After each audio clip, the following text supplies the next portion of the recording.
Good morning, everyone. Thanks for joining us here today.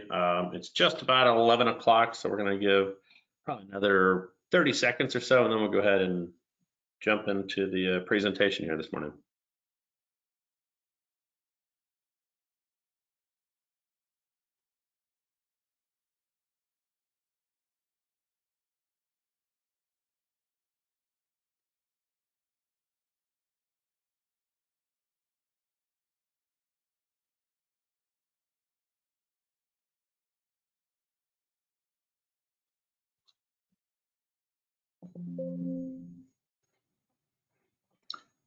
Okay. Well, again, it's 11 o'clock, and let's definitely go ahead and, or at least Eastern time, let's definitely go ahead and get started here. First off, I wanted to thank everyone for joining us here today.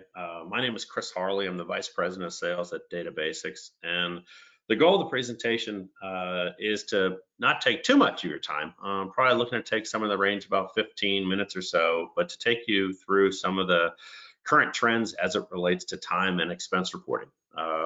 We spent the last couple of years as we were dealing with COVID, dealing with some of the, items that COVID kind of forced upon the time and expense space as it related to the hybrid workforce in some of those areas, other areas.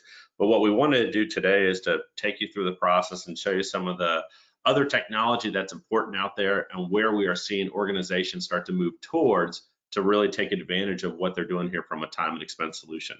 At the end of this presentation, we will definitely share with you this deck. We'll also share with you the recording. If you have any questions, I'm sure you guys are familiar with the GoToWebinar solution, but you certainly have the ability to ask questions as I go through this. And we will make sure to follow up, whether it's myself or someone from our organization, to follow up with any sort of specific questions that you guys may have as it relates to some of the items that we'll talk about here today. For those of you who aren't familiar with Data Basics, we are a global provider of timesheets and expense reporting solutions. We've been doing it here for well over 2 decades, headquartered in the greater Washington, D.C. area. And if you were to ask us any sort of organizations that we specialize in, we would say we really do support all industries and verticals, but you will definitely see a good number of organizations that track details back to some sort of project or activity out there. So if you look at our customer base, certainly work a lot of nonprofits, professional services, government contractors, oil and gas. So really kind of cover all industries and verticals, but we definitely do see some organizations, again, just being based in this area, that do focus on the more of the project and cost orientation out there. So with that, let's kind of talk about the agenda here we're going to take you through. So we're going to be talking about time and expense and looking at the organizations that are attending here today. I know some of you are looking at more specifically on the timesheet side, others looking at the expense reporting side. And so there certainly are some items that relate specifically to those areas. But really what you're going to find as we go through the agenda and what we're hearing from organizations is that kind of overriding focus on the complete customer experience. And that's going to be the big thing we're going to focus on today in looking at how technology is addressing that complete customer experience is really looking at the entire workforce. So everything from the end users who may be entering this data to the folks that may be doing approvals and processing it, to other individuals out there that may be looking to get to data to do their own sort of analytics and other reviews out there. And oftentimes what we're seeing is certainly technology is important as it relates to the software and the solution that you have in place, but there are also supporting technologies around that, email and some of these other things that also will certainly make life easy out there on the individual users. So with that, let's get to the first trend we'll talk about here today, and that's mobile technology. Now, mobile apps have been around for, at this point, a good long while as it relates to the time and expense space. But what we are seeing with mobile apps and really where the technology is taking these is first and foremost the focus on the ability for the user to do everything on their mobile app. So what we talk about here is no longer the need to have a light version, but rather the ability for someone to, if they so chose, to not have to ever go to sit in front of their PC or their workstation and to be able to enter everything they need from a time and expense side, push it off into the approval, obviously have users go out there and approve that technology. And again, any sort of communication that takes place, the user can do it while on their mobile device. And again, it really depends upon the type of organization and how these apps are used. Now, there are some other technologies that we'll talk about that have certainly stemmed from mobile apps as we get further in this presentation, which also are changing the way people leverage their time and expense solution. The other area out there is, as we look at mobile, is we still do see some organizations that operate in areas that may not have a very strong internet or may not have strong cell coverage out there. And so offline technology is one of those areas that we continue to see organizations asking for. And again, it depends upon the type of industry you're working in.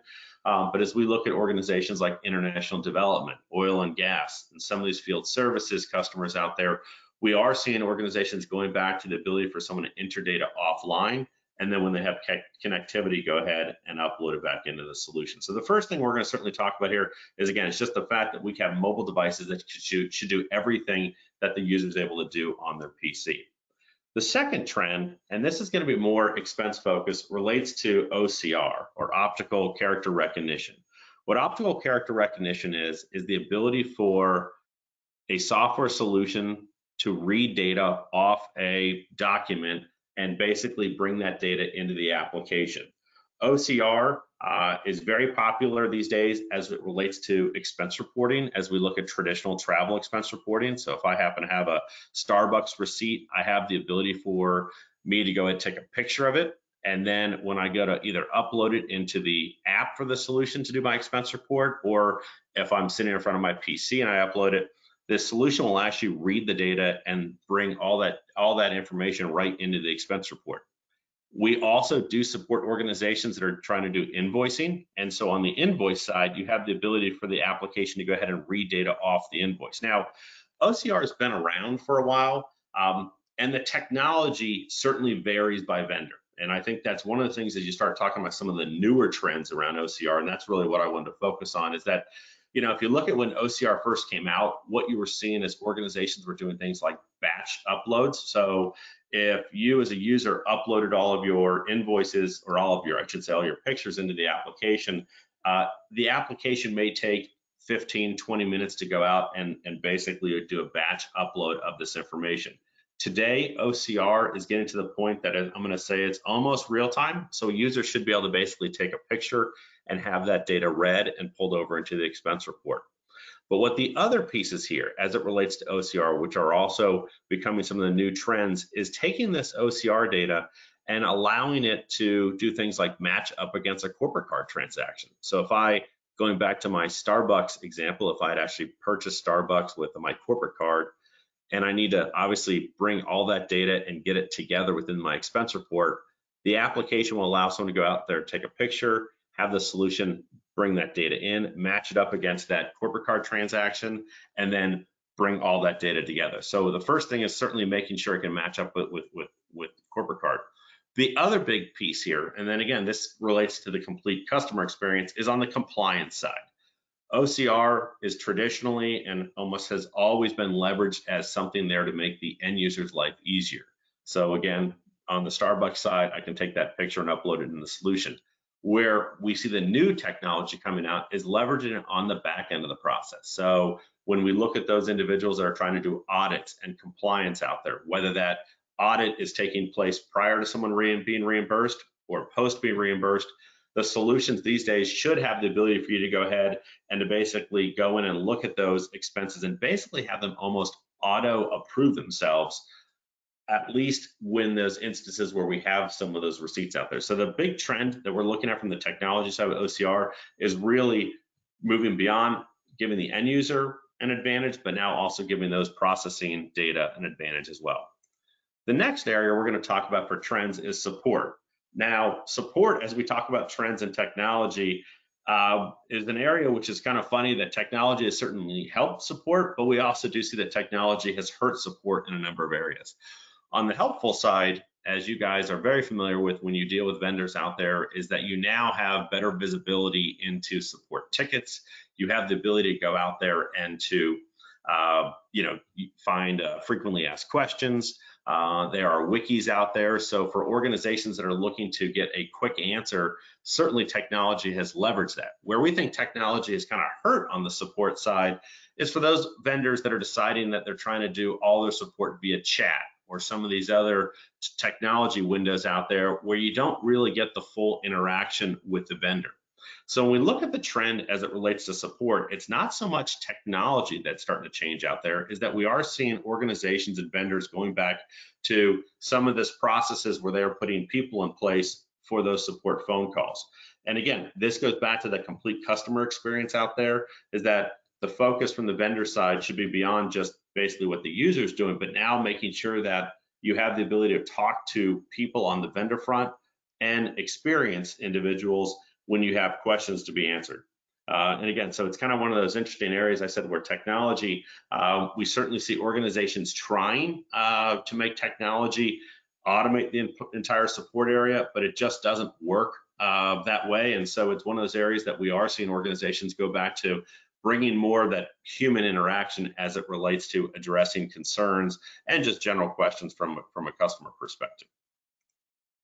So the next area we talk about as we're talking about new trends is integration. Now again, integration as we talk about time and expense is something that's been around really since the first web-based time and expense solutions went out there.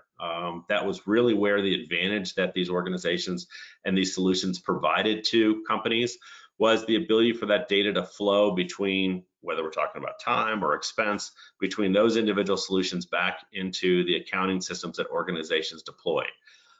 When we talk about the trends these days, we're really starting to talk about going beyond your traditional payroll and accounting type of integrations out there. And what we're looking at is organizations that are starting to touch different solutions and bringing in other pieces of data to give them a better picture of the complete process. Now, the slide I have up here is kind of a traditional technology stack that, you know, when we would look at a data basic solution being tied into someone on the time and expense front, there certainly is going to be something there on the accounting side. So something like a Dynamics 365 or a Sage Intacct. There's typically going to be some sort of payroll integration, whether you talk about ADP or someone else out there. And then on the expense reporting front, most organizations are using corporate cards out there, regardless of whoever the bank may be out there. There's the ability to get that. But when we talk about integration and new trends, what we are seeing is that organizations are looking for their vendors to provide APIs so that they can talk to some of those, what I'll call non-traditional tools out there. Power BI is something we find very often when we go out and talk to organizations. And so what we see is that they ask us, hey, you know, we know you guys have a reporting tool, but our team would like it if we could get a pull of your data so that we can use Power BI to do some of the things that either we've been doing or we're looking to do out there in the future. So when we look at trends, what I would say is the ability to kind of go beyond your traditional integrations and start looking at some of those other tools in place. The other thing we see is maybe organizations don't have a tool like a Power BI, but maybe they've been working off of some sort of homegrown database for years out there. And so they want to be able to get that data either into a solution like ours or get the data out of a solution like ours into that environment out there. So certainly the API is something there that is going to become very common as you go out and talk to vendors here in the next few years. And then the last piece here is single sign-on. And single sign-on is really the ability for an organization to not have to have different passwords for all the different solutions they have in place. Single sign-on from the IT perspective just allows a user to authenticate through an individual organization's portal. So that, again, a user can hopefully have one password to get into the organization's portal and then be able to quickly access whatever other tools are in place. And again, the idea here is twofold. One is that we provide something that the users don't have to remember additional passwords. The other piece is on the IT front, it does allow the organization to, again, make sure that they have proper security and controls in place and that they are able to control all the different systems that the users need to authenticate against. So in the event you have turnover with employees, you're able to, again, control where that access takes place. So the next trend we're going to talk about here is geolocation. And geolocation is time specific, but I'm sorry, what we're talking about is leave management here. When we talk about leave management, and it's probably one of the most common areas that we see that organizations are still manually doing. And the reason that most organizations manually manage their PTO is because they believe that there are so many individual requirements as it relates to that they have trouble being able to go out there and actually see what's taking place. And so when we talk about leave management, and this is definitely something that's specific to the time area, is that we see that organizations are starting to automate leave. And the reason they're automating leave is that they see that there is the ability for the solutions out there to actually understand and to put in place all the different processes they have. And these processes often vary by the amount of time someone's been at the organization, the amount of, maybe they've come in from a merger or acquisition, or maybe we have someone that was hired and we made basically a special compromise for that person based upon that. So there certainly is the ability to do that with the automated tool. The other piece about this is that we can integrate the leave into the time solution. So if a user goes out there and requests time off, let's say mid-July, and they do it now, they can first and foremost, they can see how much time they will have accrued by then. The other thing they can do is that when it comes to mid-July and they're going to go enter that time, they can certainly go out there and to see that information and pull that and have it automatically integrate into the time piece. And then the other areas to look at this is the ability for us to have team views. So from a user perspective, if I'm managing a group and I want to see how many people are going to be out of the office for that particular time in July, I can very quickly get in there and see that information as it relates to that group of users. And really the last piece here is the flexibility around that. I mentioned earlier that this is by far the most manual process that we see when we go into organizations. And the reason for that manual process is that, again, they just don't believe the flexibility is out there, and there definitely is the flexibility out there. So on the sixth trend we're going to talk about here today is geolocation. Now, geolocation, this technology trend really comes off of the mobile solution that we were talking about back in the first trend. And what organizations are looking to do is the ability to go out there and to leverage the GPS functionality that sits within these mobile devices to enhance what's taking place on the time and expense entry.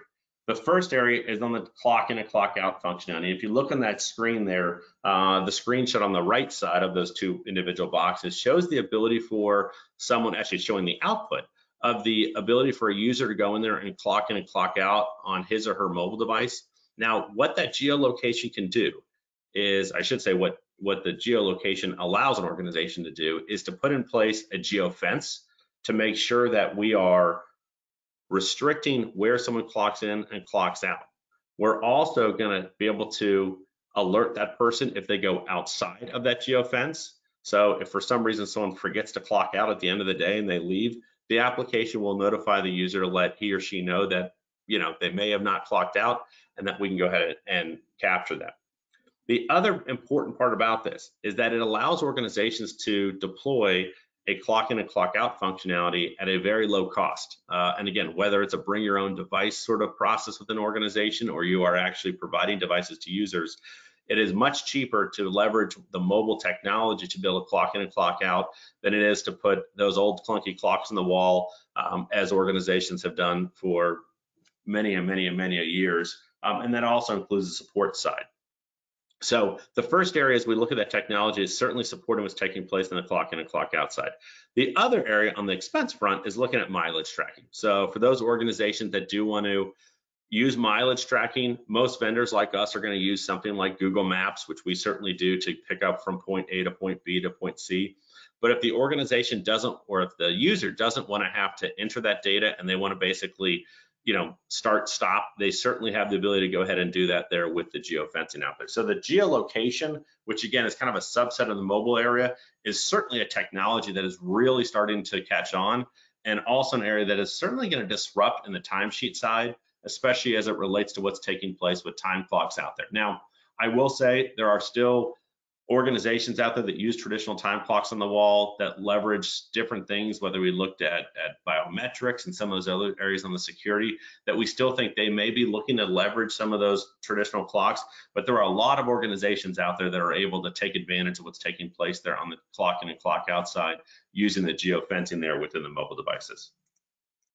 So the seventh trend we're going to talk about here is reporting and analytics. And again, reporting is something that has been around forever. And so as you guys look at this, you may say, hey, you know what, we've always been able to report. The trend, and this really comes from what we've seen in the market, is that we see that a lot of organizations don't leverage reporting the way they had initially planned on it. And again, data basics, we can even speak to that from our personal experience, is that when we go out and talk to organizations, they're always saying, hey, part of this, we want to make sure we can get to this sort of data or that sort of data. And then for one reason or another, they never get around to really deploying the reporting tool in the way that they had hoped. And so there's a couple things that are happening from a technology side to make that process better. The first thing is making reporting tools easier.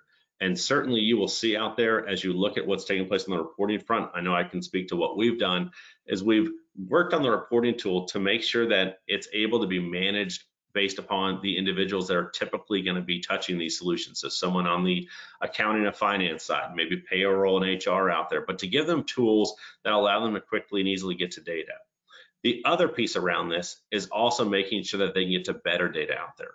Budgeting is one of the items out here that in the last few years, we get that question all the time, is that organizations, as they have automated these time and expense processes, now want to be able to go ahead and run budgets through it. So if we think of it on the expense reporting side, if you've got a budget set for, let's just say, a trade show, as we start to get back to travel, within our application, you can go out there and put a budget in place. You can do an authorization against that budget to see where those estimated costs or committed costs may look like. Or you can just simply look at it on the back end of the process to see what those costs came out to be. So there certainly is the ability to manage budget there through the solution. And then the other piece there is going back to the API front. I mentioned that as we were talking about the integrations out there, is the ability for the solution to go ahead and to give you the ability to push data from a tool like ours into Power BI. And then really the last trend we're going to talk about here, and just because, of course, as we were talking about time and expense, is organizations starting to combine solutions out there.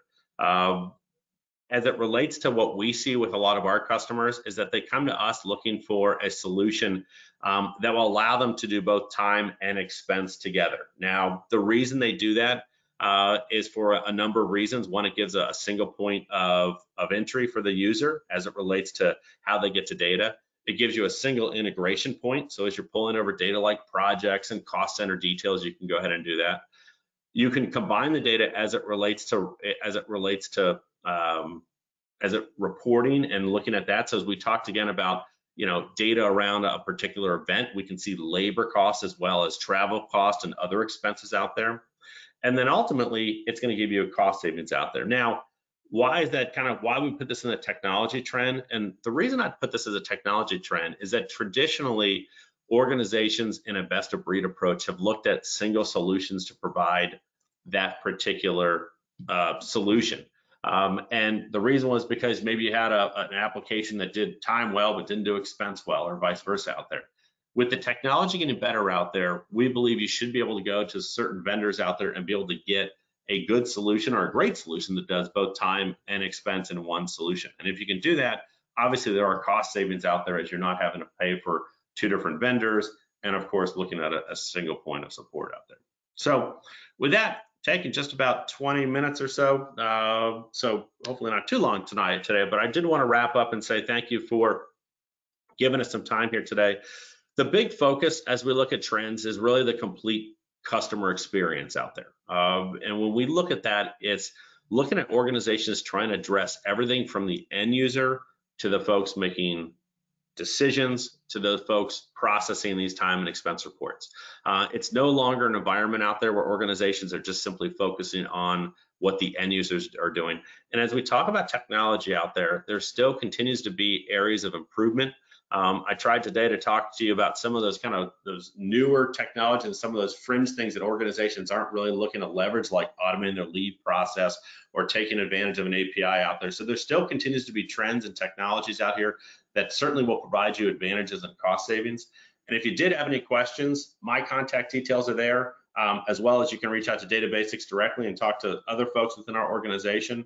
But again, if you had any questions, please feel free to enter those in the questions. I want to thank you all for the time here today. And again, we'd be happy to answer any specific questions for you. So thank you and have a great day.